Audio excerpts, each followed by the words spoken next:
a pedir la bendición divina para esta segunda parte. Amantísimo Señor,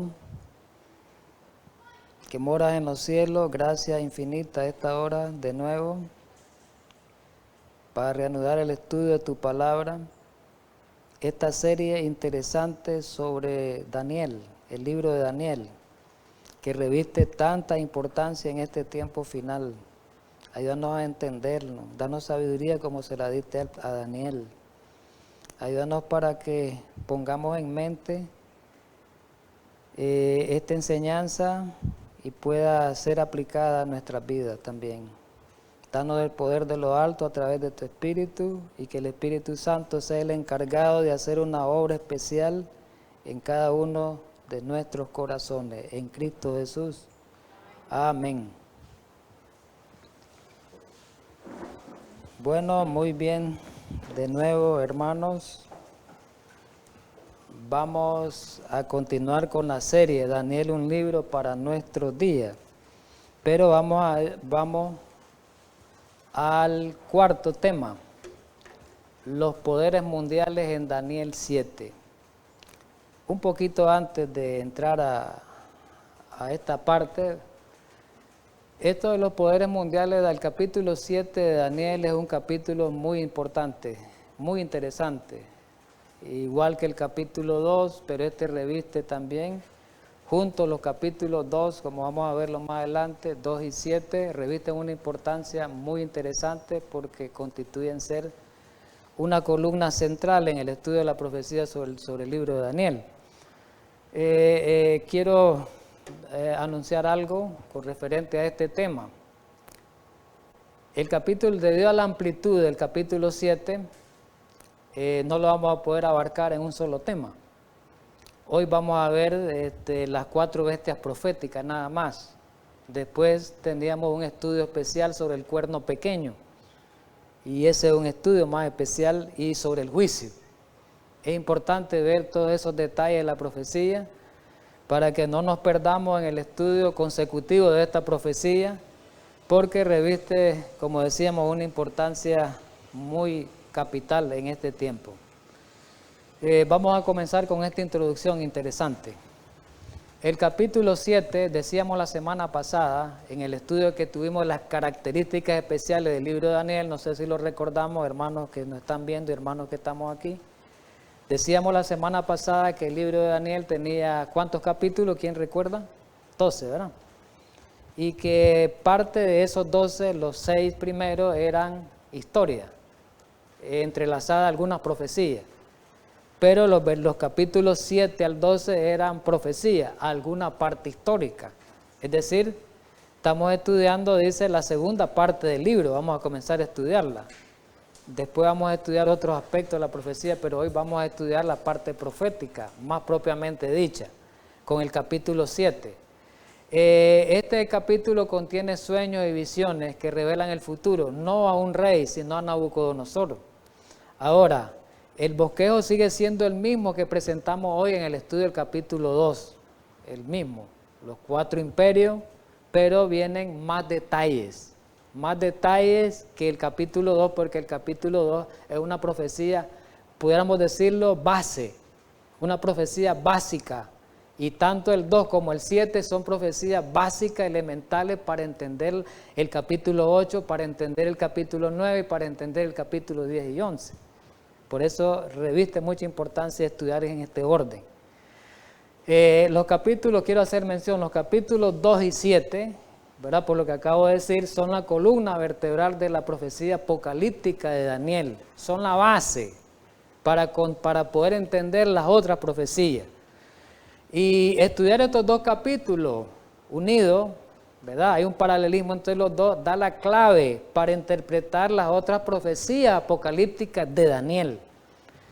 Y todas las profecías otras se apegan, tanto capítulo 8, capítulo 9, la última profecía del capítulo 10, 11 y 12, que eso vamos a estudiarlo en el futuro, todas estas se apegan al bosquejo del capítulo 2 y el capítulo 7.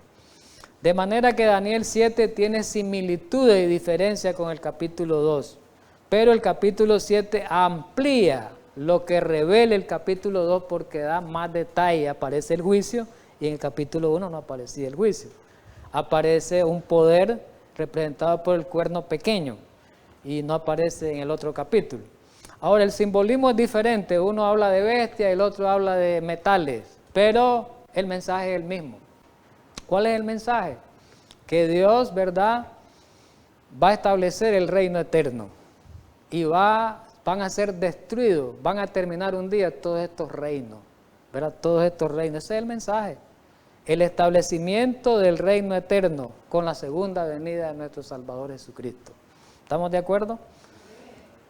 Muy bien, aquí vemos una lámina de lo que acabo de decir en lámina, ¿verdad? Ya estudiamos la primera parte, la estatua, y vamos a ver en el estudio de Daniel 7 que tengamos hoy y futuramente que hay un paralelismo, ¿verdad? O sea, hay una relación, un paralelismo entre Daniel 2 y Daniel 7. El paralelismo que hay lo vamos a ver hoy, que el reino de Babilonia es representado en el primer estudio de Daniel 2 por la cabeza de oro, pero ya en Daniel 7 es representado por bestias. Y los reinos son representados por bestias aquí a través de metales en la estatua, ¿verdad? Todos conducen al reino eterno. Después del juicio, el establecimiento del reino eterno, tanto Daniel 7 como Daniel 8, como Daniel 10, 11 y 12. Vamos a entrar ya en materia, al tema. Capítulo 7, la introducción, los dos primeros versículos. El primero es el primer versículo, vamos a verlo. Para entrar a los otros dos. En el primer año de Belsasar, rey de Babilonia, recuerdan Belsasar, ¿verdad? El último rey. Tuvo Daniel un sueño y visiones de su cabeza mientras estaba en su lecho. Ahora es a Daniel, no es al rey, no es a un rey. Luego escribió el sueño y relató lo principal del asunto Daniel. A Daniel Dios ahora le revela un sueño, ¿verdad? A Daniel, ya no es Nabucodonosor, ya no es que Daniel va a interpretar un sueño del rey, muy diferente en ese sentido. Vamos a ver la descripción de la visión, versículos 2 y 3. Daniel dijo, relatándolo, miraba en mi visión de noche, y he aquí que los cuatro vientos del cielo combatían en el gran mar, versículo 2. Y cuatro bestias grandes, diferentes la una de la otra, subían del mar. Es importante esto porque en Daniel, recordemos algo, lo que hemos estudiado en la profecía, Daniel y Apocalipsis es un libro de muchos símbolos. Y por eso cuesta entenderlos a muchos, porque el diablo ha cegado las mentes para no entender estos símbolos o entenderlos mal. Entonces es importante entender los símbolos que aparecen registrados en que eso es lo que vamos a hacer hoy. Es importante para entender las profecías. Aquí aparecen símbolos que hay que entenderlo. No es literal este lenguaje, por lo tanto los cuatro vientos no es el viento que sopla, literalmente. Hay un significado en la profecía para viento, hay un significado de mar. No, en la profecía mar es una cosa muy diferente al mar que comúnmente nosotros conocemos, ¿verdad? Un espacio lleno de mucha agua. Y las bestias en profecía también tienen su significado, no son bestias literales, no es un mar literal, es importante eso. Vamos a arrancar, vamos a continuar el relato de todos los versículos de la profecía para después irlos interpretando. La primera era como león, versículo 4, dice que vi cuatro bestias, va a describirlas las cuatro del sueño. Grandes, subían ¿de dónde? Del mar. ¿Cómo era la primera? Como un león. ¿Y qué más tenía? Otras características. Y tenía alas de águila. Raro, ¿verdad eso? Mientras yo la miraba, le fueron arrancadas las alas. Fue levantada, sigue el versículo, del suelo y se puso erguida sobre sus patas a manera de hombre. Y le fue dado un corazón de hombre. Ese es el versículo 4. Describe la primera bestia. El versículo 5 sigue describiendo.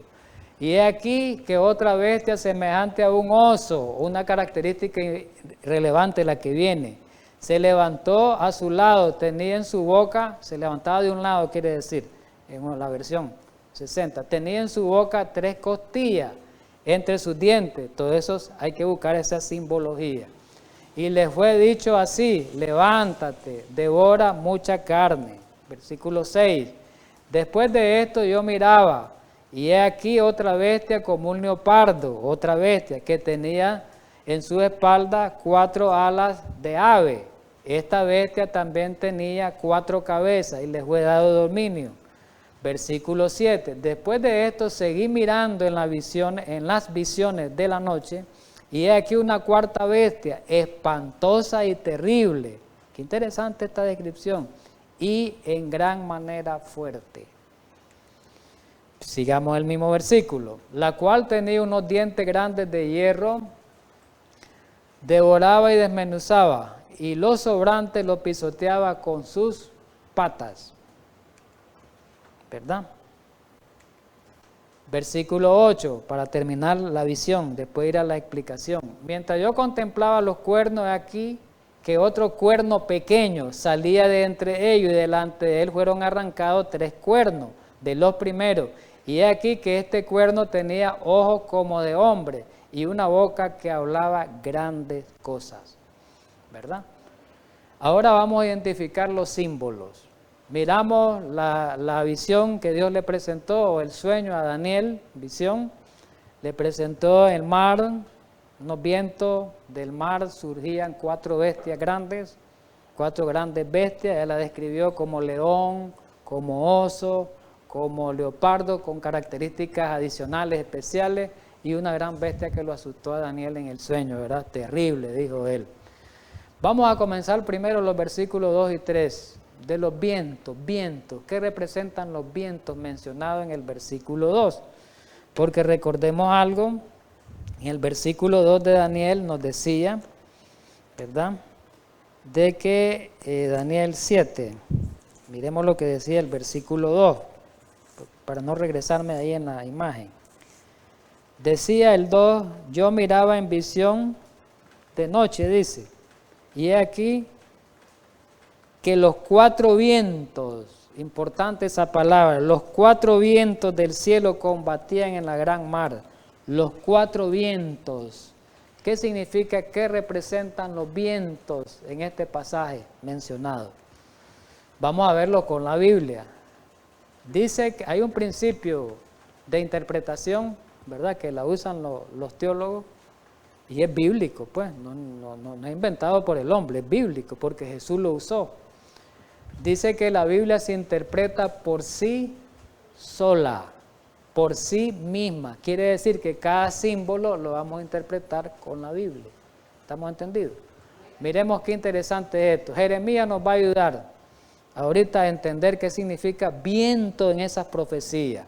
Jeremías capítulo 4, versículos del 11 al 13 dice, voy a leer algunos, quiero decirles de antemano, a veces no voy a leer todo el pasaje por el tiempo.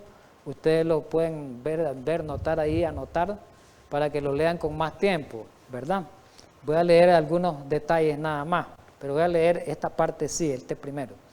En aquel tiempo se dirá a este pueblo y a Jerusalén, hablando de Israel, viento seco de las alturas del desierto vino a la hija de mi pueblo, no para aventar ni para limpiar. Versículo 12, viento más vehemente que este vendrá a mí, y ahora yo pronunciaré juicios contra ellos. He aquí que subirá como nube, y su carro como torbellino, más ligeros son sus caballos que la águila. Ay de nosotros, porque entregados somos al despojo. Se está refiriendo ahí vientos, miremos bien, vientos más vehementes que este vendrá a mí. Si estudiamos el contexto de ese capítulo, se está refiriendo a un pueblo, se está refiriendo a un ejército que iba a llegar, ¿verdad? Dice que carros como torbellinos, más ligeros sus caballos que la águila. Después dice en el capítulo 49 de Jeremías siempre, el versículo 36 y 37, dice, traeré sobre Elán los 4 vientos de los 4 puntos del cielo. Me voy a adelantar en el 7, y haré que Elán se intimide delante de sus enemigos y delante de los que buscan su vida, y traeré sobre ellos mar y ardor de mi ira. ¿Qué es los vientos? Dice, mar, ardor de mi vida. El viento está ligado a persecución. Estamos viendo el viento en profecía, ya vamos hallándole detalles, como persecución, como mal, como ira. Vamos a seguir otro pasaje. Siempre Jeremías 51. Y aquí lo especifica, aquí es más explícito. Así ha dicho Jehová, aquí yo levanto un viento destruidor contra Babilonia. Oigamos bien, y contra sus moradores que se levantan contra mí. Un viento dice que va a destruir contra Babilonia. No es un viento literal, como ¿cómo le llaman a eso? Un tornado. No está hablando literalmente. Un viento dice destruidor que va a destruir y contra sus moradores. El versículo 11. Limpiar la saeta, embrazar los escudos, está hablando de guerra. El viento simboliza que va a llegar alguien a destruir. Miremos bien. Ha despertado Jehová el espíritu de los reyes de Media. Entonces, ¿qué significaba ahí ese pasaje que decía Jeremías? Que iban a venir los medos persas contra los babilonios y los iban a destruir. Los iban a destituir del reinado. ¿Es así o no es así? Entonces la palabra viento, ya vamos entendiendo qué significa vientos, tiene que ver con asuntos bélicos, con algo de guerra, ¿verdad? Algo de guerra, asuntos bélicos, eso quiere decir viento. Pero Apocalipsis 7.1 nos va a ayudar también, porque recordemos que Daniel y Apocalipsis se estudian juntos. Después de esto miré y vi a 4 ángeles en pie sobre los 4 ángulos de la tierra que detenían los 4 vientos de la tierra. ¿Qué cosa es viento? El comentario bíblico nos va a ayudar, ¿verdad? Ahí lo vamos a ver, el comentario bíblico, tomo 4. Nos va a ayudar, ¿verdad? Dice que los vientos de Daniel, ya lo vimos bíblicamente. Miremos el comentario bíblico. Los vientos de Daniel que combatían en el gran mar, versículo 2, haciendo surgir 4 bestias o imperios que representan. Miremos lo que está diciendo el comentario bíblico. Representan aquellos movimientos diplomáticos, bélicos, guerra, políticos o de otra índole que habría de determinar la historia de este periodo. Anarquía, revuelta, desestabilidad, guerra, eso significa viento. Y sigue el mismo comentario, dice, los 4 vientos provenientes, o sea, provenientes de los 4 puntos cardinales representaban sin duda la actividad política en diversas partes del mundo. Se trata de vientos bélicos de guerra y de destrucción, como lo vimos en Jeremías. ¿Estamos de acuerdo? Entonces ya identificamos qué significa viento, porque decía algo interesante para que entendamos las profecías, el arranque. Es bueno este arranque, que lo entendamos. Volvamos a Daniel, no me voy a la diapositiva, pero lo vamos a ver en la Biblia, para que avancemos. Dice el versículo 2, miraba yo en visión de la noche y aquí los 4 vientos del cielo combatían en la gran mar y 4 bestias grandes, o sea, las 4 bestias ¿de dónde surgen? De los vientos, de los 4 vientos. ¿Qué significa? Que estos imperios iban a surgir de guerra entre ellos. Cada imperio que iba a ir surgiendo era por cuestiones de guerra, ¿verdad? Cada imperio, un imperio iba a tumbar al otro. Los medopersas tumbaron a los babilónicos, a los medopersas vinieron y fueron los griegos los que provocaron la caída y así sucesivamente. Entonces eso significa que estos imperios iban a surgir por guerra, por asuntos bélicos. Importante. ¿Qué representa el mar? Porque decía en la profecía que vio 4 grandes bestias que subían del mar. Es importante, subían del mar estas bestias. Aquí hay 3 pasajes bíblicos donde nos dice qué significa mar, en el Antiguo y en el Nuevo Testamento. En Isaías 17:12, miremos lo que dice, hay multitud de muchos pueblos que harán ruido como estruendo del mar y murmullo de naciones, que harán alboroto como bramido de mucha agua. ¿Qué simboliza ahí? Multitud de pueblos. como un mar. ¿Qué simboliza el mar? Muchos pueblos, mucha gente. Pero sigamos al otro pasaje, Jeremías 46, 7 y 8. Pregunta, ¿quién es este que sube como río? Comparan a alguien con un río y cuyas aguas se mueven como ríos. ¿Quién es? Y la respuesta la da la Biblia. Egipto, el imperio Egipto era como un río. Entonces agua es una nación, agua simboliza gente, mucha gente, naciones. Egipto como río se ensancha y las aguas se mueven como río. Y dijo, subiré, cubriré la tierra, destruiré la ciudad de los que en ella moran. Pero el versículo 15 del capítulo 17 de Apocalipsis lo da categórico. Me dijo también, las aguas que has visto donde la ramera se sienta son pueblos, muchedumbre, naciones y lengua. El mar y las muchas aguas son un símbolo bíblico de pueblo, muchedumbre y lengua. Ya sabemos lo que es mar, ya identificamos lo que es viento y vamos al tercer elemento de la profecía para que le entendamos, que es el que representa una bestia en la Biblia. Daniel 7:17 dice, estas 4 grandes bestias son 4 reyes que se levantarán sobre la tierra. ¿Qué es una bestia en profecía en Daniel y Apocalipsis? Reyes, poderío, un reino, ¿verdad? Un poder. Daniel 7:23 nos dice también lo mismo. Dijo así, la 4ª bestia será un 4º reinado. Entonces, ya no sigo leyendo esa parte. Entonces, el término bestia en profecía significa reino, poder. Una vez que ya entendemos que es viento, entendemos que es mar, entendemos que es bestia, ahora sí vamos a poder entender el desarrollo identificando los poderes a través simbolizados por bestia. Vamos primero, identificación de la primera bestia. Dice que la primera bestia era un león con alas de águila. Daniel 7:4, lo leímos, no lo vamos a leer. Ahora, el león se sabe, ¿verdad?, que es el rey de los animales, de las bestias.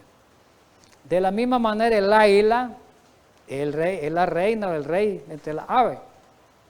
Mire qué símbolo el de Babilonia, como la imagen de la estatua, ¿verdad?, la cabeza. Dios escoge estos símbolos ¿para qué? Para describirnos la majestuosidad, como lo vimos en el primer tema, de este primer reino o imperio. Ocupó al león, rey de las aves, rey de los animales, perdón, y ocupó al águila, reina de las aves. No ocupó otros animales inferiores, ocupó los superiores, los de fortaleza. Significa que el primer imperio era un imperio fuerte. Eso significa, ¿verdad? El profeta Jeremías y Ezequiel se refieren al rey Nabucodonosor por medio de la figura del león y de un águila. Vamos a verlo con la Biblia. Ya vamos a descubrir con la Biblia a quién se refiere el león y a quién se refiere el águila. Y vamos a ver lo que es Nabucodonosor o Babilonia. La misma Biblia va identificando los símbolos. Qué importante es esto. Por eso es importante estudiar. El único que estudia este método para entender la profecía, lo único que conocemos este método para entender la profecía y el historicismo somos los adventistas. Por eso las entendemos. De ahí los hermanos de otras iglesias no entienden el método historicista para interpretar la profecía, la interpretan con otros métodos. O el futurismo o el preterismo, un método errado, por eso no se entiende la profecía en otras iglesias. Por mucho que quieran. Jeremías 50, 17 y 44, 2 versículos puntuales solamente. Rebaño descarriado de Israel, como un rebaño, como una ovejita, compara a Israel Dios. Leones los dispersaron. El rey de Asiria lo devoró primero. Nabucodonosor, rey de Babilonia, lo deshuesó después. Y esto es cierto, ocurrió en la historia. Los asirios llegaron contra Jerusalén, contra Judá. Sitiaron, pero no la tomaron, ¿verdad? Pero después Babilonia sí tomó, por eso dice que la deshuesó. Entonces, leones dispersaron. Compara a los babilonios como león. ¿Estamos de acuerdo? Entonces la profecía no se equivoca. Primer reino, el león representa a Babilonia. He aquí que como león subirá de la presura del Jordán a la morada, y ahí habla pues del mismo Babilonia, ¿no? En Lamentaciones 4:19, refiriéndose a Babilonia también, Jeremías escribió Lamentaciones refiriéndose a Babilonia después en el cautiverio, ¿verdad? Cuando fueron llevados al cautiverio. Ligeros fueron nuestros perseguidores, los babilonios, cuando los llevaron al cautiverio. Más que las águilas del cielo. ¿Cómo comparó a los babilonios Jeremías? Como águila, y también los comparó como león. ¿Ya se fijan dónde van los símbolos? No es casualidad. Dios en la palabra de Dios, Dios a través de su profeta lo dijo también en su palabra. Sigamos con Ezequiel. Y dirás, así ha dicho Jehová el Señor, una gran águila de grandes alas y de largos miembros, llena de plumas de diversos colores, vino al Líbano y tomó el cogollo del cedro. Versículo 12. Di ahora a la casa rebelde. ¿Quién es la casa rebelde? Judá. ¿Qué? ¿Qué es lo que le dice? ¿No habéis entendido qué significan estas cosas? Diles. Ahora dice, dile, he aquí que el rey de Babilonia vino a Jerusalén. ¿Cómo compara el rey de Babilonia? Como una gran águila. Entonces, el primer reino, ¿a quién simboliza? El primer reino representado por el león, ¿a quién simboliza? A Babilonia. Pero está Habacuc también. No voy a leerlo. He aquí yo levanto a los caldeos, que son los babilonios, cruel y presuroso, y los compara como un águila. Ahí en el versículo 8 no lo voy a leer, porque dice ahí en rojo, dice, y volarán los babilonios como águilas que se apresuran a devorar. Dice en el 8 que sus caballos serán más ligeros que el leopardo y más feroces que los lobos nocturnos, comparando a los babilonios en persecución de los israelitas. Entonces, ya para clausurar esta parte, dice, el león como rey de la fiera y el águila como reina de la ave representaban adecuadamente al imperio de Babilonia en su apogeo. ¿Por qué? Era un imperio fuerte, dice. Dice que el poder de Nabucodonosor se sintió no solo en Babilonia, sino desde el Mediterráneo, todo el Golfo Pérsico, hasta el Asia Menor, hasta Egipto. Por eso es adecuado representar el alcance del poder de Babilonia como un león dotado de alas de águila todavía, rápido, su conquista. Pero hay otra cosa importante. La historia lo comprueba y la arqueología también. Se han hallado hallazgos arqueológicos, donde han encontrado leones, ¿verdad? Como un símbolo muy adecuado para representar a Babilonia. Dice que era común la combinación de león y águila. Y aquí está esta información. Realmente Babilonia estaba muy relacionada con los leones. Dice que en la puerta de ahí de Babilonia habían, en la famosa puerta de Istar, 120 leones de adobe en la puerta. Y los arqueólogos han descubierto todo eso, ¿verdad? El león se hallaba en la obra de arte babilónico. En el patio del rey se encontraba una estatua enorme de un león. Las alas arrancadas cuando a Babilonia se le quitó, lo debilitaron, ¿verdad? Se le quitó su ferocidad, la fuerza, ¿verdad? Y por eso dice alas de águila. Y aquí Jeremías los describe en el capítulo 50, el versículo 43 y 44. Oyó la noticia el rey de Babilonia y sus manos se debilitaron, dice. El rey de Babilonia, cuando venían los medos. He aquí que como león subirá de la espesura del Jordán a la morada fortificada, porque muy pronto le haré huir de ella, que eran los babilonios cuando llegaban los medos persas. Vamos a la segunda bestia. Dice que una bestia se alzaba más de un costado que la del otro, dice en Daniel 7:5. Y identificamos por Daniel 5 al segundo poder. Lo identificamos con la estatua. Aquí en Daniel 5:28 dice que los medo-persas destronaron a los babilonios. Entonces con la Biblia se demuestra que el segundo reino fueron los medo-persas con estos pasajes, ¿verdad? Sobre todo el versículo 31 dice que Darío de Media tomó el reino, cuando el reino fue roto y dado a los medos y los persas, dice el versículo 28. Entonces el reino que seguía a Babilonia identificado como los reinos medos persas. La historia ha dejado evidencia de ello también mediante la profecía, el capítulo 8, vamos a identificarlo. ¿Y qué significa que se alzaba más de un costado que del otro? dice que el oso era más alto de un hombro que del otro hombro. ¿Qué significado tiene en la Biblia? Y en la profecía, más que todo en la profecía. Ya sabemos por qué el reino estaba compuesto de dos partes, medos y persas. Este reino empezó como una combinación de Media y Persia. Media cayó ante Ciro, el persa, antes de que cayera Babilonia. Entonces dice que tenía 3 costillas. ¿Cuáles eran esas costillas? ¿Qué simbolizaban? Fueron las conquistas que hicieron Medo-Persa, Lidia, ¿verdad? La conquista que hizo el imperio, Lidia, una nación, Babilonia y Egipto. Ciro conquistó a Lidia, aparece el año 547, Babilonia en el 549 y el hijo de Nabucodonosor, Cambisi, en el año 525, hasta el sur de Egipto llegó. Pero, ¿cómo identificamos más con la Biblia que el segundo reino era Medo-Persa? Bueno, con Daniel 8, la profecía del carnero y del macho cabrillo, ¿verdad? Dice que se le presentó una visión a Daniel, el versículo 3 lo relata, dice que un carnero que estaba delante del río y tenía 2 cuernos, y aunque los cuernos eran altos, uno era más alto que el otro, ¿verdad? Es decir, en el capítulo 8 de Daniel, que lo vamos a estudiar después, se le presentan ahora 2 bestias, un poder, 2 poderes peleando, 2 naciones peleando. Eso ya lo hemos estudiado algunos, ¿verdad? Algunas veces con algunos hermanos. Pero estas 2 naciones pelean y dice que una de ellas representada por 2 cuernos, 2 poderes, uno era más alto que el otro, ¿verdad? Y dice ahí mismo en la Biblia quiénes eran esos poderes. Aquí aparece.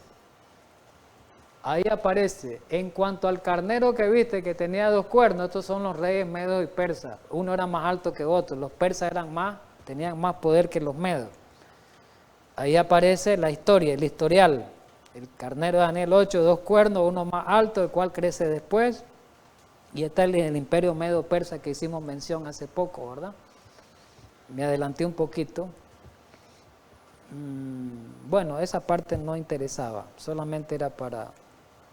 Después vamos a la tercera bestia. Ya descubrimos que la bestia como el oso era los medo-persas porque era más alto de un lugar que de otro, porque el imperio persa tenía más poder Ciro que el imperio medio, pero estaban unidos en ese sentido. Dice que el leopardo es un animal feroz y carnívoro, notable por su velocidad. Este leopardo tenía 4 cabezas y 4 alas. 4 alas de ave. Dice que el leopardo es el animal más veloz. El concepto de la rapidez es reforzado por el hecho de que el tercer reino, que vamos a verlo, tiene 4 alas de ave en su espalda. Además de ser leopardo rápido, dice que tiene alas más rápido. Dios nos quiere dar a entender las características de este imperio. Los historiadores confirman este hecho, pues las conquistas de Alejandro Magno son un hecho histórico sin precedentes. Miremos la historia, después vamos a ver la Biblia. Alejandro era el guerrero más grande del mundo antiguo, Alejandro Magno, que era griego. Derrotó a Darío, medo-persa. A Darío. Alejandro siguió batiendo a los generales persas de Darío con rapidez sorprendente. Era más grande que los medo-persas. Por eso era, y la rapidez. ¿Por qué le llamaban una rapidez tan grande? Porque dice que solo en 10 años, no voy a leerlo todo, en 10 años, dice, logró adueñarse del mayor de los imperios que el mundo había conocido. Fue tan rápido. Solamente dilató 10 años en formar el imperio y destruir todas las naciones, someterlas que estaban en su derredor. Las 4 cabezas, ¿por qué decía que tenía 4 cabezas? Porque después de la muerte de Alejandro Magno, el cuerno principal se dividió. Y se dividieron en los 4 generales, que las cabezas representan los 4 generales que se dividieron en el imperio. ¿Quiénes eran? Casandro, Lisímaco, Seleuco y Ptolomeo. También hemos hecho esos estudios. Ahora, ¿cómo descubrimos que el tercer reino es? El primer reino representado por el león es el imperio babilónico. Ya lo vimos con la Biblia y la historia. El segundo reino, representado por el oso más alto de un lado, de un costado que del otro, representa el imperio medo-persa, las 2 partes, por eso los 2 costados. Pero también dice que representa en Daniel 8, 20, el carnero que tenía 2 cuernos representa a los medios y los persas, un cuerno era más grande que otro, ¿verdad? Y dice ahí mismo que el macho cabrío es el rey de Grecia, o sea, que ya tenemos la sucesión de 3 reinos. León, Babilonia, oso, Medo-Persa, y el, ¿cómo se llama? El leopardo con 4 alas, el rey de Grecia, ¿verdad? Eso es lo que nosotros más o menos hemos identificado hasta hoy. Ahí aparecen datos relevantes referentes al macho cabrío y el año que gobernó, desde el año 331 hasta el año 168, eso es historia, ¿verdad? Pero viene la cuarta bestia, que hay un estudio muy especial de la cuarta bestia. Dice que era terrible, dijo Daniel, hasta vamos a leer el pasaje. Dice que era espantosa, diferente a la otra. Dice que esta cuarta bestia no lo identifica como un animal conocido. Dice que es una bestia espantosa y la vio en visiones, dice que espantosa y terrible y era fuerte en gran manera, la cual tenía unos dientes grandes de hierro, dice que devoraba y desmenuzaba y lo sobrante lo pisoteaba con sus patas. Y era muy diferente de todas las otras bestias que vi antes y tenía 10 cuernos, eso es importantísimo. Esta bestia tenía 10 cuernos. Ahora, hemos identificado las 3 bestias. La cuarta bestia no es identificada por nombre en ninguna parte del libro de Daniel. Oigamos bien, este detalle es importante. Por nombre no la vamos a encontrar en el libro de Daniel, ya lo descubrimos las primeras 3. Ni en el capítulo 2, ni en el capítulo 8, ni en el capítulo 11. Esto nos permite plantearnos una pregunta. ¿Qué poder sucedió a Grecia? En otras palabras, por medio de la historia nos vamos a dar cuenta quién es el que sucede o el poder que sigue a Grecia. ¿Quién destituyó y quitó del poder a los griegos? ¿Verdad? Entonces la historia es la que comprueba. Históricamente la respuesta es Roma, como lo estudiamos en la primera parte. Y aquí este historiador, Edward Gibbon, que es un historiador famoso, que hablaba en la primera parte, cuando dije que Gibbon era un historiador sobre todo de las cuestiones romanas, ¿verdad? Pero conocía la historia mucho, un gran historiador. Dice él que las imágenes de oro, plata, bronce, que representaban en la estatua de Nabucodonosor, que podían servir para representar a las naciones y sus reyes, fueron sucesivamente quebradas por la férrea monarquía de Roma. Esta cita la leímos.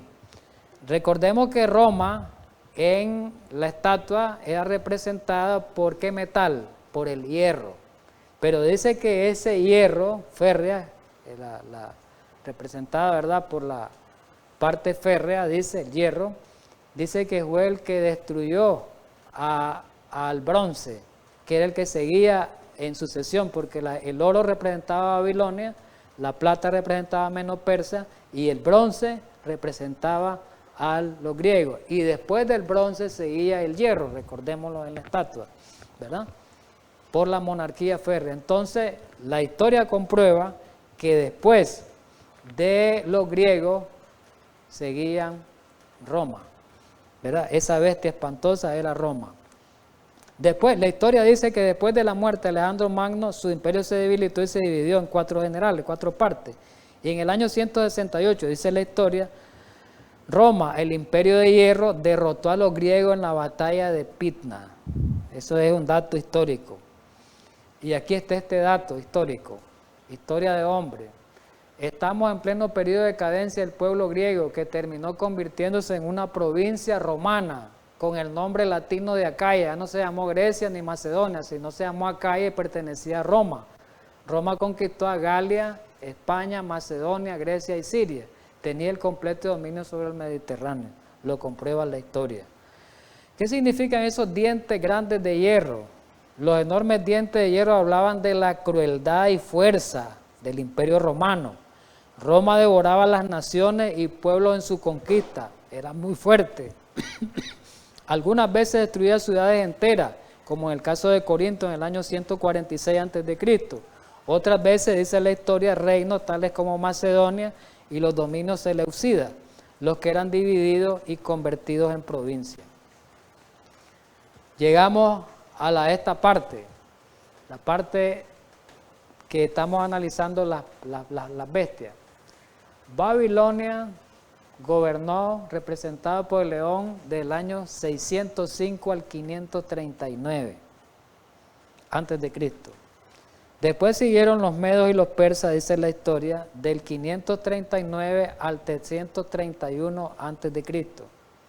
Después siguieron los griegos del 331 antes de Cristo al 168 antes de Cristo.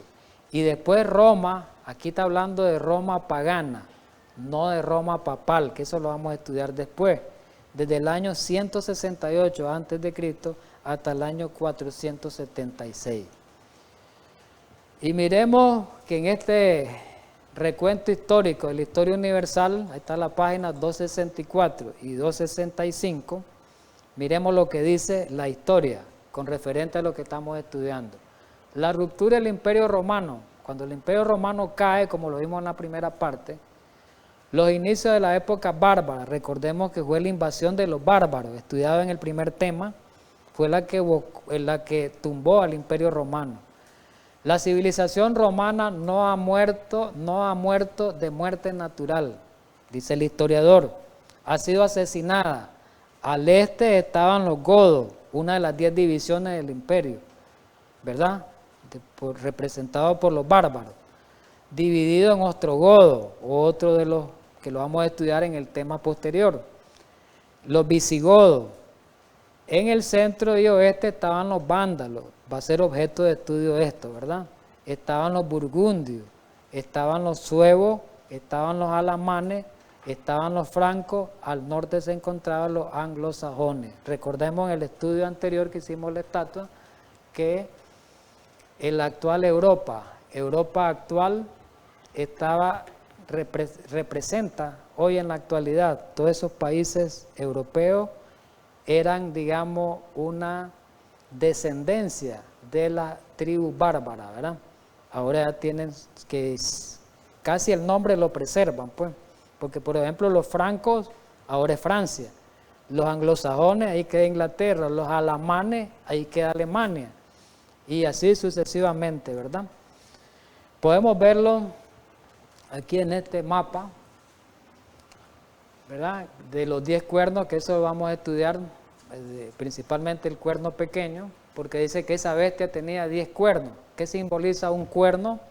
Un cuerno significa un poder, entonces significa que eran 10 reyes, versículo 24, no sé si leerlo, me gustaría leerlo porque no aparece ahí mencionado, en Daniel 10:24.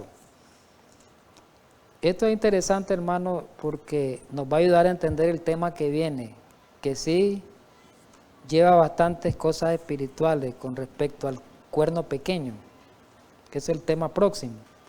En Daniel, por ejemplo, dice el versículo 24 del capítulo 7, miremos lo que dice.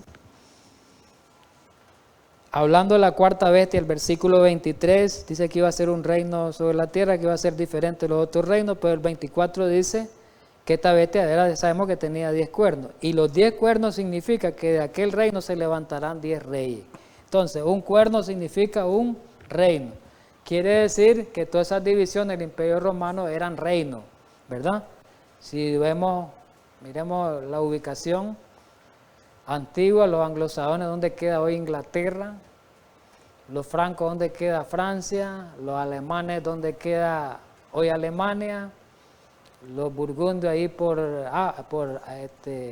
Italia, y los otros quedan en España, los visigodos y los suevos en España y Portugal sucesivamente, ¿verdad? Aquí lo vemos mejor en esta tabla, con sus años, ¿verdad? La siguiente tabla contiene aproximadamente el año en que se establecieron las tribus bárbaras dentro del territorio romano, cuando lo dividieron. Las tribus bárbaras dividieron el territorio, Roma era una sola, al dividirlo en Roma oriental y Roma occidental. ¿Ve? Eso lo hemos hecho énfasis en otros estudios. Miremos, por ejemplo, aparecen los francos, pero aquí aparece en el año 351 después de Cristo los alemanes, que hoy se llaman Alemania. Aparecen los francos, que hoy se llama Francia, así se llamaban los bárbaros, las tribus bárbaras. Es decir, los países europeos tienen los nombres de las tribus bárbaras. Los burgundios, donde es Suiza hoy, en el año 406. También en el mismo año 406, si miran en la tabla, aparecen los suevos. El reino de los suevos, ¿verdad?, era hoy lo que se llama Portugal. El reino de los vándalos es al norte, ahí en África. Y ahí en el año 408, 449 están los visigodos, que es lo que hoy se llama España, y los sajones, que es Inglaterra. Los ostrogodos, los lombardos y los érulos formaban lo que hoy es la península de Italia. Entonces, esa bestia que simbolizaba a Roma, la bestia, un solo poder, un solo reino, después se dividió en 10 reinos. 10 reinos. Y esos 10 reinos hasta hoy persisten ya como nombre de países, para que entendamos eso. Después dice la profecía, que ese es el próximo estudio, que de estos 10 cuernos, ¿verdad? No sé si leerlo, creo que lo vamos a leer mejor. Vamos a leerlo en la profecía. Miremoslo en Daniel, porque esto vamos a hacer continuación el próximo tema. Busquemos Daniel 7 siempre, ¿verdad? Vamos a buscar Daniel 7 siempre.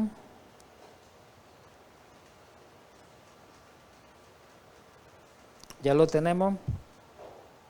Dice el 7, habla de la cuarta bestia terrible, tenía 10 cuernos, ahí sigue hablando, quiero leer el 8, enfatizarlo ahí.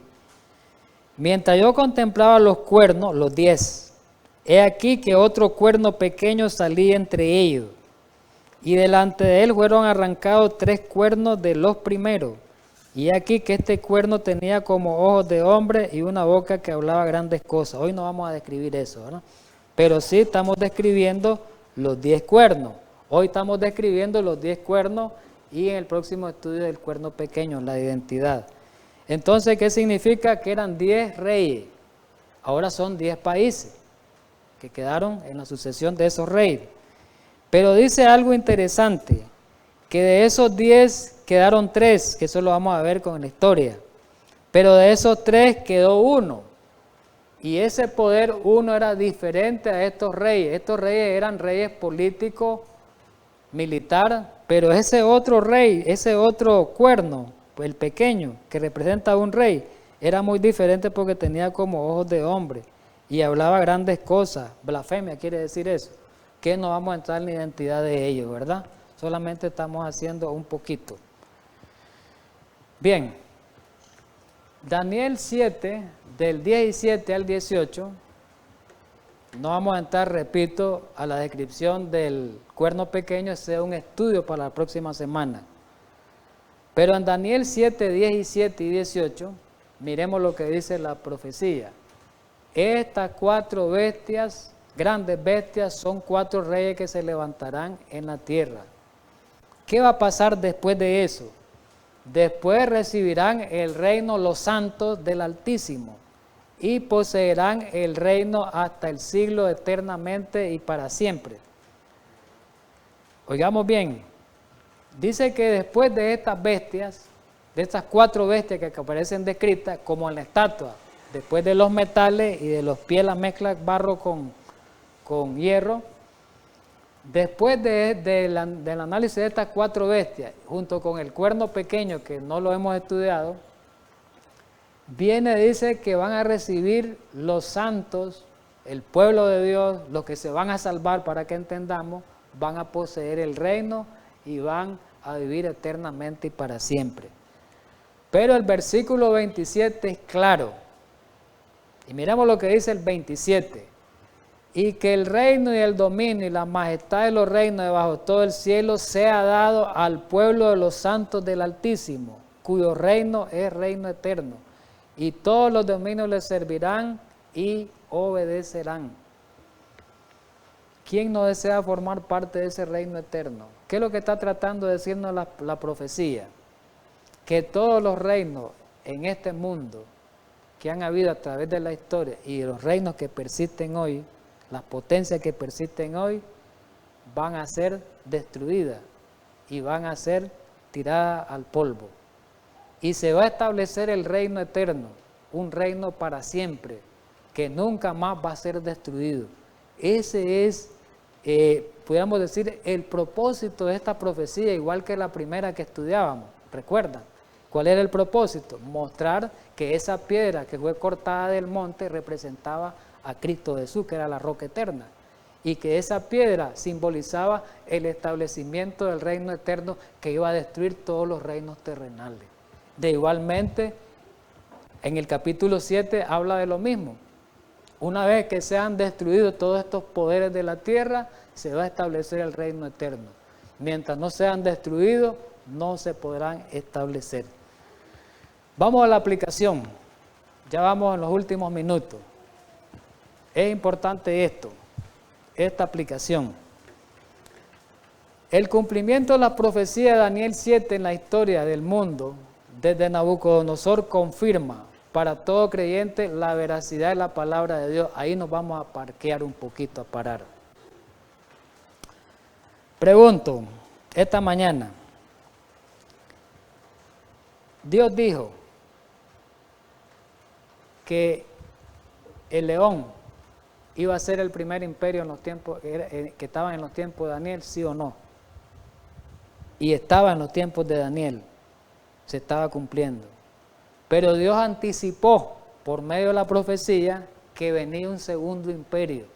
¿Cuál era ese segundo imperio? Los medos y los persas. Pregunto, ¿se cumplió la palabra de Dios como lo decía la profecía antes de que la historia se cumpliera? Categóricamente. Después venía, miremos la seguridad de la palabra profética. Por eso el versículo es claro. Vamos a ir a Pedro.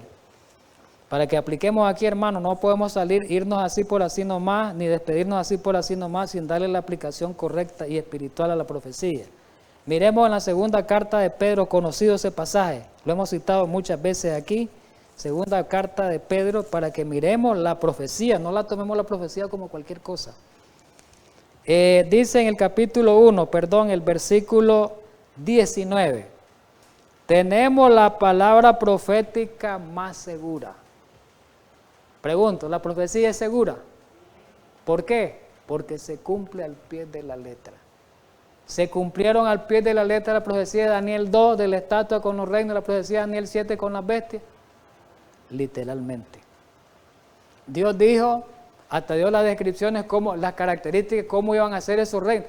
Cuando Dios le dio la revelación a Daniel, oigamos bien, que esa revelación creo que fue como por el año 500, no sé si, me parece que fue ahí la visión del capítulo 7, no sé si fue por el 550, 540 y pico. Oigan, miremos bien este detalle, como unos 550, 545 años antes de Cristo, oigamos bien, Dios le dio esta revelación a Daniel. Quiere decir que en ese tiempo ni se imaginaba uno quién iba a ser el oso, quién iba a ser, a quién iba a representar ese leopardo, ni se imaginaba uno porque no había ocurrido en la historia, ni quién era esa bestia grande, ni quiénes eran esos tres cuernos, ni se imaginaba la gente de ese tiempo, los estudiosos de ese tiempo de la Biblia. Ahora es fácil, porque ya pasó todo eso, comprobamos la historia con la Biblia, pero en aquel tiempo, ¿quién iba a creer todo esto? Los paganos no creían eso. El pueblo de Dios podía creerlo porque confiaba en la palabra profética más segura. Y nosotros tenemos que confiar en la palabra profética más segura. Dice que Cristo va a venir por segunda vez, Cristo viene. Dice que va a haber una ley dominical, y va a haber una ley dominical. Dice que estamos cerca por las señales que están ocurriendo, estamos cerca. Pero no creemos a veces, ni el mismo pueblo de Dios creemos en la palabra profética más segura. Y dice más el apóstol Pedro, ¿cómo debemos de estar a esa palabra profética? Estad atento como a una antorcha que alumbra el lugar oscuro. Estamos en la oscuridad, en las tinieblas del mundo. La maldad del mundo cada día en aumento.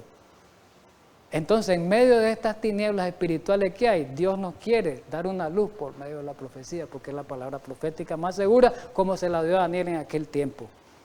¿Estamos de acuerdo? Entonces, El hecho que Daniel 7 repite la profecía de los 4 imperios mundiales y el reino que aparece en Daniel 2, pero con símbolos diferentes, indica que Dios vio su mensaje como algo sumamente importante para el pueblo. Me paro ahí. Dirán alguien, pero ¿por qué Dios hizo esa repetición? Si la estatua, hasta me voy a adelantar un poquito con la imagen. Perdón, me voy a adelantar un poquito. Aquí nomás. Lo que voy a decir después me retrocede. Pero ¿por qué Dios hizo una repetición?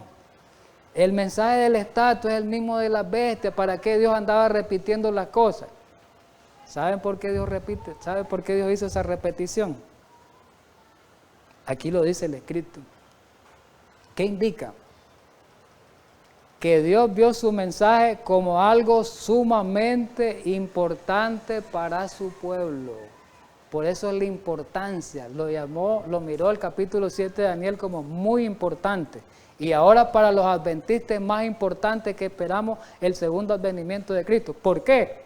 Porque los adventistas, recordemos que somos un movimiento profético. ¿Cómo se le llamaba a los adventistas antiguamente? Ahora ni nos llaman así, el pueblo de la profecía. En tiempo de Elena White y después, el pueblo de la profecía, porque es el que conocía la profecía. Y somos los que conocemos la profecía. Dice que nosotros nos hemos de educar a la gente. ¿Cuál es la gente? ¿A quién vamos a educar? A nosotros mismos aquí que no conocemos, vamos a educar a los hermanos de otras iglesias, vamos a educar a los del mundo. ¿En qué los vamos a educar? Para que lea la segura palabra profética, para que lea las profecías en Daniel y Apocalipsis que predicen el futuro eterno. ¿Estamos de acuerdo? ¿Y qué más para ya ir terminando? El mundo necesita saber que se están cumpliendo las señales de los tiempos. Ya lo hemos estudiado aquí, hermano. Mateo 24 se está cumpliendo, ¿sí o no? Categóricamente, Mateo 24 solo faltan pocas cosas. En los estudios que hemos tenido estamos pocas cosas para que se dé el decreto dominical. Así que, mis hermanos, la segura palabra profética nos demuestra que Dios y su palabra son confiables. Nos demuestra que Dios está atento a todo lo que ocurre aquí. No hay algo que ocurra sin que Dios no lo permita o Dios no lo apruebe. Las cosas no pasan por casualidad. ¿Por casualidad vino esta pandemia? No, esto no es casualidad. ¿Por casualidad está la cuestión del cambio climático? No, no es casualidad. ¿Por casualidad es la reunión de noviembre del G26, del cambio climático, la reunión 26? No es casualidad. Todo no es casualidad. ¿Por casualidad están ocurriendo todas estas inundaciones, todas estas cosas? No, no es casualidad. Proféticamente está demostrado la luz de la Biblia y el espíritu de profecía que nosotros conocemos. Así que, mis queridos hermanos, yo los sigo invitando a estudiar la profecía. Hay que estudiar todas estas profecías de Daniel y nos vamos a dar cuenta en qué tiempo estamos y para dónde vamos. Así que vamos a despedirnos, pues, para terminar con esta sesión. Dios quiera, Dios nos ayude, pues, para que un día nos sea dado, dice a los santos del Altísimo, el reino. ¿Quién no va a querer vivir en ese reino eterno y obedecer y servir a Dios para siempre? Ya no tenemos que desear formar parte de ese reino. Tenemos que desear nosotros las cosas espirituales de este tiempo, en este tiempo, ¿verdad? Dice que las cosas espirituales solo se disciernen espiritualmente. Así que pidámosle a Dios que cada día seamos más espirituales, nos consagremos más a Dios para que podamos discernir la profecía y las señales de los tiempos como Dios se la dio a Daniel a interpretar, porque Daniel, decíamos la otra vez, era un fiel estudioso de la profecía y un hombre de mucha oración, por eso entendió Daniel la profecía. Y podemos ser como Daniel, dice la Biblia, y el Espíritu inspirado. Bueno, entonces vamos a despedirnos, pues, mis hermanos.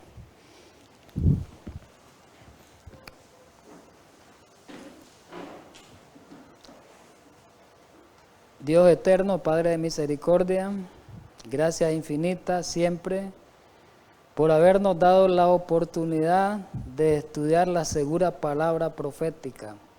Ayúdanos para que entendamos los tiempos que vivimos, los tiempos que están por acontecer Y sabemos que tú quieres que todos sepamos hacia dónde vamos, a dónde estamos y hacia dónde vamos.